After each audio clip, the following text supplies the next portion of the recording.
나이가 들수록 우리는 관계를 넓히는 방향이 아니라 관계를 어떻게 다룰 것인가를 고민하게 됩니다.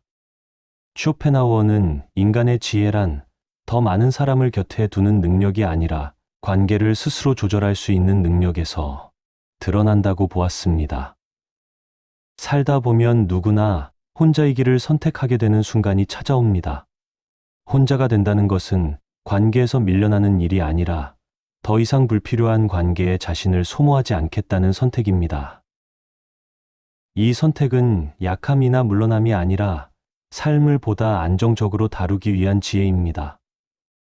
오늘 이야기는 왜 나이 들수록 혼자가 되는 것이 오히려 지혜가 될 수 있는지 쇼펜하우어의 관점에서 차분히 들여다보려 합니다.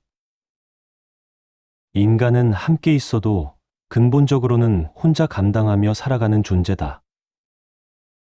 사람들 사이에 관계와 대화가 있어도 삶에서 마주하는 무게는 결국 각자 스스로 감당하게 됩니다. 누군가 곁에 있어주는 순간이 분명히 위로가 되기도 하지만 그 위로가 내 마음의 고통을 대신 겪어주지는 않습니다. 불안이 올라오는 밤을 대신 깨어있어 줄 수 있는 사람도 없고 내 안의 결핍이 건드려질 때 그 흔들림을 완전히 나 대신 받아줄 사람도 없습니다. 쇼펜하우어는 인간을 이성으로만 움직이는 존재로 보지 않았습니다. 인간은 생각보다 훨씬 더 의지와 욕망에 의해 움직이는 존재이며 그 의지와 욕망은 늘 부족함을 전제로 작동한다고 보았습니다. 욕망이 있는 한 만족은 오래 머물지 않고 만족이 잠시 찾아와도 곧 다른 결핍이 다시 모습을 드러냅니다. 그래서 인간에게 고통, 불안, 결핍은 예외적인 사건이 아니라 삶의 바닥에 깔린 기본적인 상태입니다. 이 기본 상태는 누구와 함께 있든 결국 내 안에서 발생하고 내 몫으로 남습니다. 아무리 가까운 관계라도 대신 살아줄 수 없고 대신 느껴줄 수도 없습니다. 누군가가 나를 이해해 준다고 해서 내 마음이 자동으로 정리되는 것은 아니며 누군가가 나를 사랑한다고 해서 내 결핍이 사라지는 것도 아닙니다. 오히려 가까운 관계일수록 기대가 생기고 기대가 생기면 실망도 따라오기 쉽습니다. 결국 관계가 줄 수 있는 도움에는 분명한 한계가 있고 그 한계를 인정하는 순간에 우리는 혼자 감당하는 삶이라는 사실을 더 또렷하게 마주하게 됩니다. 사람과 관계를 맺으며 살아가지만 나를 대신해서 살아주거나 나의 결핍을 완전히 해결해 줄 수 있는 관계는 존재하지 않습니다. 그래서 나이가 들수록 우리는 사람에게 더 기대기보다 관계의 거리를 스스로 선택하는 쪽으로 이동하게 됩니다. 예전에는 사람 속에서 해결하려 했던 것들이 결국은 내가 나를 다루는 방식에 달려 있었다는 것을 조금씩 알게 되기 때문입니다. 관계가 필요 없어진 것이 아니라 관계가 해줄 수 있는 것과 내가 스스로 감당해야 하는 것을 구분하게 되는 것입니다.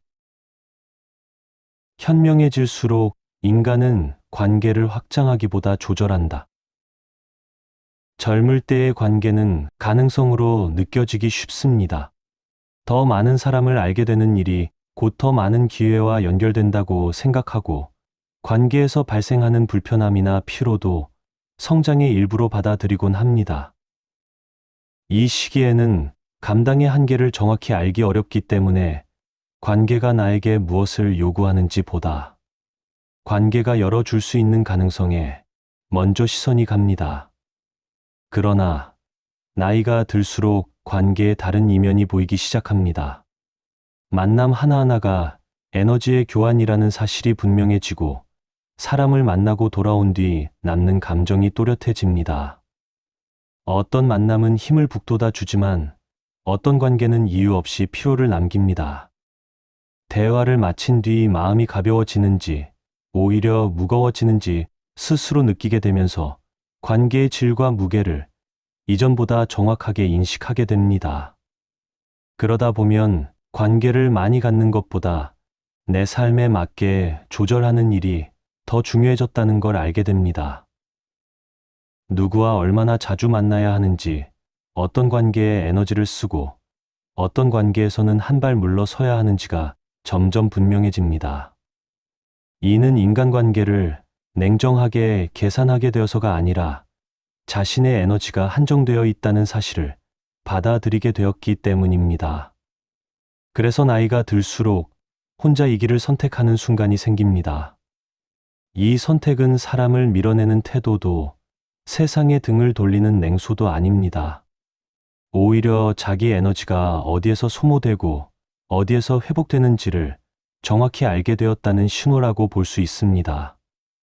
모든 관계를 유지하려 애쓰는 대신 감당할 수 있는 범위 안에서 관계를 다루려는 태도가 형성되는 것입니다. 쇼펜하우어의 시선에서 보자면 이것은 관계를 줄이는 결단이 아니라 고통을 줄이는 지혜에 가깝습니다. 더 많은 사람을 곁에 두는 것이 반드시 더 나은 삶으로 이어지지 않는다는 사실을 알게 되었을 때 인간은 뒤로서 관계를 확장이 아닌 조절의 문제로 바라보게 됩니다. 혼자가 되는 선택은 불필요한 세상의 소음에서 벗어나는 일이다. 이 선택은 세상을 포기하거나 관계에 대한 기대를 완전히 내려놓으라는 의미가 아닙니다. 아무 관계나 붙잡지 않겠다는 태도, 모든 만남에 동일한 에너지를 쓰지 않겠다는 분별이 생겼다는 뜻입니다. 관계를 끊어내는 것이 아니라 관계를 선별하기 시작한 것입니다. 나이가 들수록 이런 선별은 자연스럽게 이루어집니다. 예전에는 관계 자체를 유지하는 데 의미를 두었다면 나이가 들수록 그 관계가 나에게 어떤 상태를 남기는지를 먼저 보게 됩니다. 괜히 마음이 흐트러지는 사람, 설명할 수 없는 피로가 남는 관계는 조금씩 뒤로 물러나게 됩니다. 반대로 말수가 적어도 편안한 사람, 굳이 애쓰지 않아도 온기가 유지되는 관계만을 곁에 두게 됩니다. 쇼펜하우어의 고슴도치 비유는 이 지점을 잘 보여줍니다. 너무 가까이 다가가면 서로의 가시에 상처를 입고 너무 멀어지면 추위를 견디기 어렵습니다. 그래서 고슴도치들은 적당한 거리를 찾아 끊임없이 조절합니다. 이 비유를 난로에 비유해 보아도 마찬가지입니다. 난로에 너무 가까이 붙으면 화상을 입고 너무 멀리 떨어지면 온기를 느낄 수 없습니다. 따뜻함을 유지하기 위해서는 계속해서 거리를 살피고 조정해야 합니다. 혼자 되기를 선택한다는 것은 바로 이 거리 조절의 결과라고 볼 수 있습니다. 사람을 완전히 밀어내는 것도 아니고 누구에게나 다가가려 애쓰는 것도 아닙니다. 내 삶의 온도가 유지되는 위치를 스스로 찾았다는 의미입니다. 불필요한 소음과 과도한 기대에서 한 발 물러나 나에게 맞는 거리에서 관계를 유지하려는 태도입니다. 그래서 이 선택은 도피가 아닙니다. 관계에서 달아나는 것이 아니라 관계를 더 오래, 더 무너지지 않게 유지하기 위한 방식입니다. 혼자가 되는 순간은 세상과의 단절이 아니라 삶의 리듬을 다시 맞추는 시간에 가깝습니다. 그리고 이 선별이 가능해질 때 우리는 관계에 끌려다니기보다 관계를 다루는 쪽에 조금 더 가까워지게 됩니다. 고독은 노년의 약점이 아니라 흔들리지 않기 위한 무기다. 고독은 흔히 쓸쓸함이나 결핍의 이름으로 불립니다. 그러나 나이가 들수록 고독은 다른 의미로 다가옵니다. 혼자 있는 시간이 길어질수록 판단이 흐려지지 않고 감정의 파도가 잦아드는 순간을 더 자주 맞게 됩니다. 사람들 속에 있을 때는 쉽게 흔들리던 생각들이 고독 속에서는 차분히 제자리를 찾습니다. 고독은 타인의 기대에서 한 발 떨어질 수 있게 합니다. 누군가의 반응을 미리 계산하지 않아도 되고 필요 이상의 설명이나 변명을 하지 않아도 됩니다. 무엇을 해야 인정받을지 고민하는 대신 무엇을 하지 않아도 되는지를 분명히 알게 됩니다. 이 거리는 마음을 가볍게 만들고 선택을 단순하게 합니다. 또한 고독은 끊임없는 비교에서 한 발 물러날 수 있게 합니다. 사람들 사이에 있으면 자연스럽게 생기는 비교는 나도 모르게 삶의 방향을 흐리게 만듭니다. 고독 속에서는 남의 속도나 기준이 개입할 틈이 줄어들고 내 삶의 속도가 기준이 됩니다. 무엇이 부족한지가 아니라 무엇이면 충분한지를 생각하게 됩니다. 쇼펜하우어는 진정한 평온이 관계를 줄이고 혼자가 되는 과정 속에서 외부와의 거리를 스스로 조절할 때 가능해진다고 보았습니다. 외부의 소음이 줄어들수록 내 안의 기준은 또렷해집니다. 그래서 고독은 약점이 아닙니다.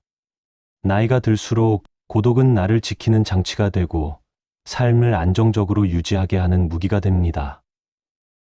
더 이상 모든 자극에 반응하지 않아도 되는 상태, 불필요한 흔들림에서 벗어난 상태가 바로 고독입니다. 이 고독 속에서 우리는 쓸쓸함이 아니라 오히려 단단한 안정감을 경험하게 됩니다.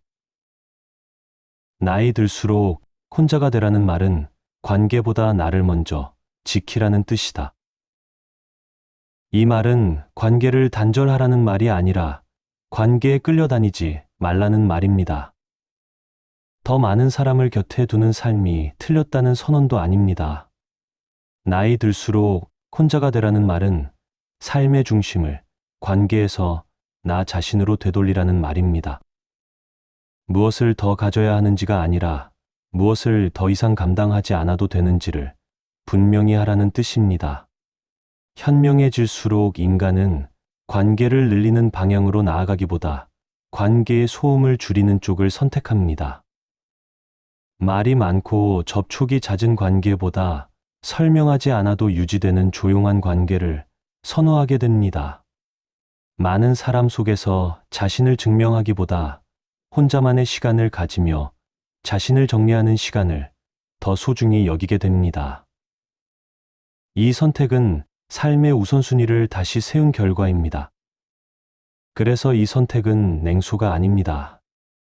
인간관계를 허무하게 바라보게 되어서도 아니고 타인을 무시해서도 아닙니다. 오히려 모든 관계를 동일하게 대하지 않겠다는 태도에 가깝습니다. 어떤 관계는 가까이 두고 어떤 관계는 멀리 두는 분별이 생긴 것입니다.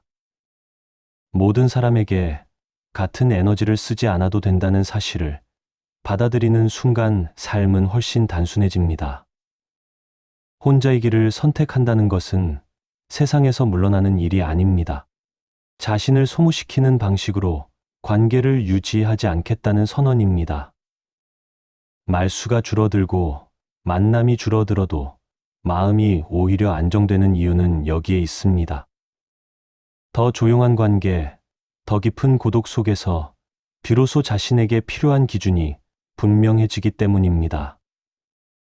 나이 들수록 혼자가 되라는 말은 사람들과의 관계를 끊으라는 말이 아니라 나를 지키지 못하는 방식의 관계에서 벗어나라는 말입니다. 이것은 삶의 중심을 다시 세우는 일이며 스스로를 함부로 쓰지 않겠다는 가장 조용한 결단이라고 할 수 있습니다. 오늘의 이야기는 나 자신을 덜 소모하며 살아가는 방향에 대한 이야기였습니다. 쇼펜하우어의 지혜는 관계를 늘리는 데 있지 않습니다. 관계 속에서 어디까지가 나의 몫이고 어디서부터 내려놓아도 되는지를 분별하는 데 있습니다. 나이가 들수록 혼자 되기를 선택하게 되는 이유도 여기에 닿아 있습니다. 그것은 스스로를 지키는 방식으로 삶을 다루고 싶어졌기 때문입니다. 모든 관계에 반응하지 않아도 되고 모든 기대에 응답하지 않아도 됩니다. 그 사실을 받아들이는 일은 삶을 더 안정적으로 유지하는 기준이 됩니다. 사람에게서 한 발 물러난 그 자리에서 오히려 자신에게 더 가까워질 수 있기를 바랍니다. 오늘의 이야기는 여기까지입니다. 오늘의 지혜가 당신의 마음에 잠시 숨을 고를 수 있는 여백이 되었기를 바랍니다. 함께해 주셔서 감사합니다.